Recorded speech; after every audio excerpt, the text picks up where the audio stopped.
Now at 6 earlier today, the Texas Supreme Court heard arguments for and against Senate Bill 14, which bans gender-affirming care for trans youth. Plaintiffs suing the state argue the law is unconstitutional, while supporters of the legislation say it's about protecting children. KENS 5 reporter Zach Briggs brings us the latest from the courtroom.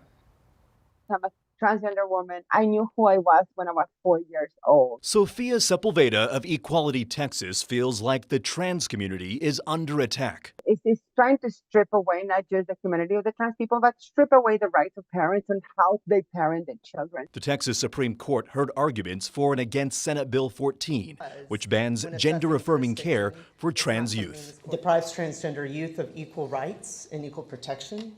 It deprives the doctors of their vested property interests in their medical license without due course of law. The plaintiffs argue gender dysphoria is a serious medical condition that can lead to severe distress, including suicidal thoughts among trans children. That's where the contested use of puberty blockers and hormone therapy comes into play. We've got the vast majority of the medical community saying that the medical care that's been banned is safe, effective, evidence-based, and in some cases life-saving. The parent's right to make decisions is always limited by the menu of what is lawful. The state maintains their position. SB 14 is about looking out for the children.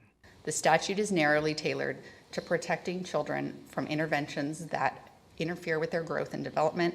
The state stressed its desire for the Texas Supreme Court to make a final ruling on the litigated legislation, which could happen in the summer. It seems to me that what the court is really asked to do is resolve what is at bottom a moral and philosophical question, as opposed to a scientific question.